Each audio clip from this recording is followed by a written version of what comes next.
Vince sent a long-awaited commentary that I wasn't pressed to provide, even at the request of supporters who know that I'm the only one who can pack you hoes up. And as a result of being a part of a federal lawsuit against the slothfoot, crater-faced maniac loser you interviewed, who's the losing defendant in the lawsuit I'm a star witness in, I had to watch the pathetic exchange on twice the speed, that is, for any violations which you, without question, helped him to commit. So thank you for the sixth motion that's in motion against him as he currently faces double contempt charges in a hearing that's to be set and concluded within the next coming weeks. And during that dry-ass struggle interview, in a poor attempt to make the interviewee feel better about the manifested curses casted upon him by a witch he went live to seek prayers against, yet said he didn't believe in the craft of, nonetheless resulting in him hitting the floor, squeezing his chest from being poorly lubricated, let him tell it, you decided to call me a Temu witch.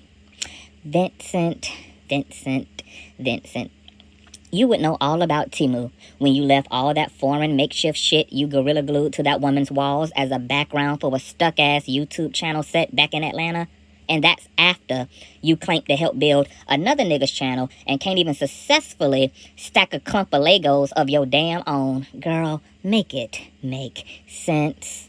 How you grift off another man's name and get 91,000 views on a 41-minute expose chronicling how he fucked you in your ass with hair conditioner, but only compelled 5,000 people listening to subscribe. Girl, guess it's going to take a lot more than Larry's name to build that 7-Eleven ass brand. Just like it's going to take a lot more than Ozempic to reduce the fat cells in that abnormally large ass bald head of yours. No wonder Larry never kissed you in your mouth and thought that your pooper shooter was a better landing strip because you have the face card of a GMO potato. I find it interesting that two over 40 surgically altered, previously fat-bodied hoes with no hair are always the first to talk about a wig, a weave, and a unit as a trauma response to having to see nothing but head and bone in the reflection of the mirror every time it's time to decide where to inject the metformin pen. Two niggas more feminine than an episode of Sex and the City, attempting to insult the flamboyancy of another queer person while trying to lead a conversation about Christ, healing, and inclusion as a same-gender loving man is about as telling as your landlord's mouth when she called into my show a few months ago and said this. Vincent Terrill Hill, yes. But he says that he owes me a bunch of money and paid his rent since last October. But and I had to go through the courts to get him evicted. He was not going to leave. He's been squatting in my place. And, but he got served. And it's a good thing he's moving out because the marshal was coming next week to put all this stuff on the street. And he knew that. And I told him, I said, look, I have property taxes, I have a mortgage, and I have association fees I have to pay. You have either got to pay me or you have got to get out. And he told me, he goes, well, you just have to work with me. And I'm like, no, I don't have to work with you. We don't have a lease anymore. You need to get out. And that was in January. And the 1st of January. And it's actually taken me this long. I had to go down and file against him, which, I hate doing that to anybody, but, I can't pay somebody else's rent for them. I've never had to evict anybody before.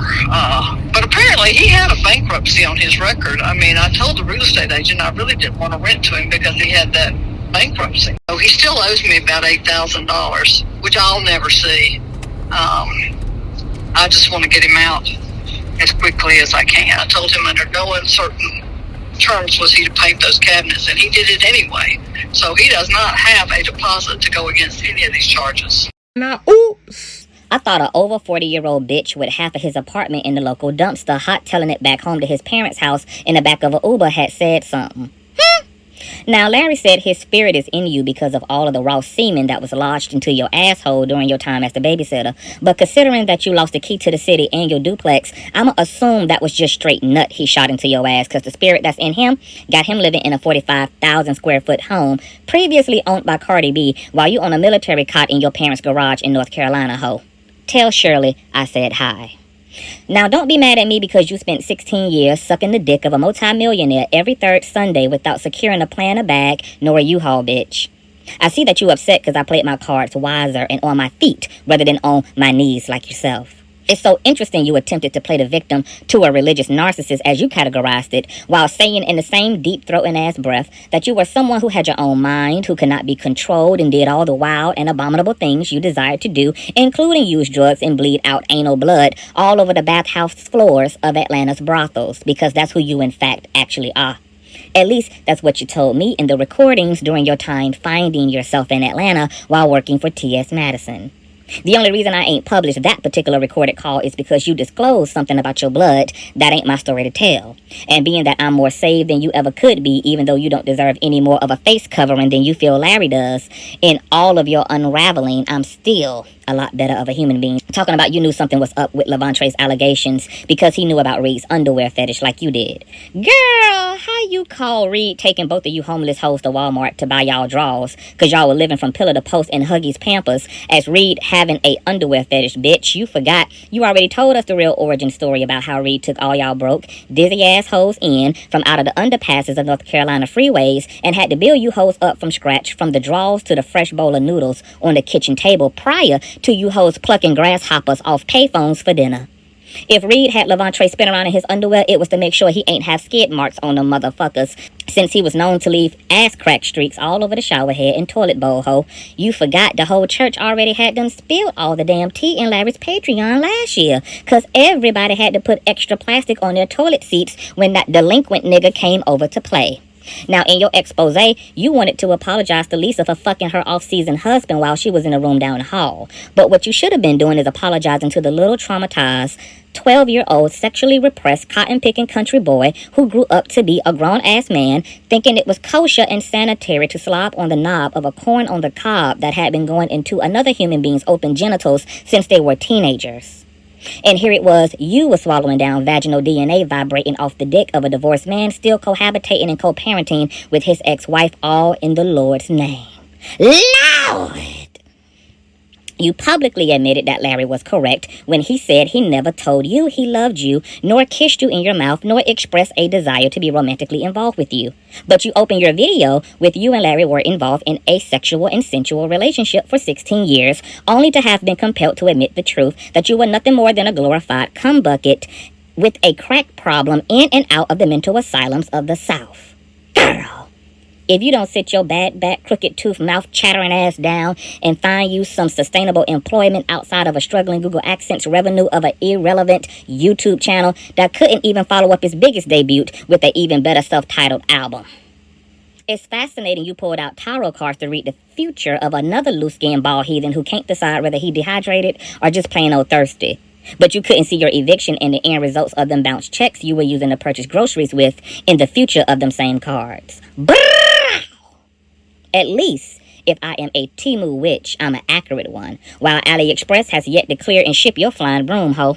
The only thing you saw in that crystal ball of yours were the reflective lights of the Fulton County patrol cars flashing outside while your landlord was having deputies use the jaws of life to bust your motherfucking door down so she could run you up out of her shit, ho. Bitch, you better get into it, because it took you ensuring that there was a 200-mile gap between you and I before you begin to even throw a shard of shade at a bitch who collecting your MBN checks in the name of cash apps for good form, ho. Catch. I know you mad, withered and worn, ho, and you got nobody to blame but your drug dealers and the lack of sight meds you were put on before you fucked around and found out that you had done fucked up your whole damn life. My stomach flatter and my ass is fatter than any of you hoes' egos. You and that sued hoe you spoke to for 2 hours after he had just been pumped up with electrolytes and insulin by Ohio's first responders now want to do prayer calls, get ordained, and develop a spiritual space just like Dr. Reid and I. Now, since you're responsible for another man's empire, can you explain in your next upload how you felt to replicate your own? We the people would like to know why you can't do it again since you did it once. If you built Dr. Reid's house, why you wasn't able to build another one? You hoes who always want to claim to have made someone can't ever make yourself. You see, I did it for myself. Then I did it for Hypertension Thais, Strawhead Ass, A Gift and a Griff podcast. I did it for the Cockeyed Show. I mean, the list is exhaustive, bitch. I'm a generous king who can make queens. But even 2 degrees and several years later at someone else's network, you at 5K subbies plugged up to your parents' router with a brand name not even copywritten yet. But you think it's a flex to falsely testify to doing something for someone else you can't even clearly do for your damn self. Now, you posted the receipts to Reid paying you thousands of dollars in unemployment following the months of your termination for your professional incompetency. Yet we know you didn't pay your rent for 6 months while having more than enough unemployment money to leave to your landlord. So where did the money go, V. Terrill Hill? Did you relapse and spend your dough on blow? And instead of being online reliving the glory years of another man in your glory hole, you should have been in a sober living facility instead?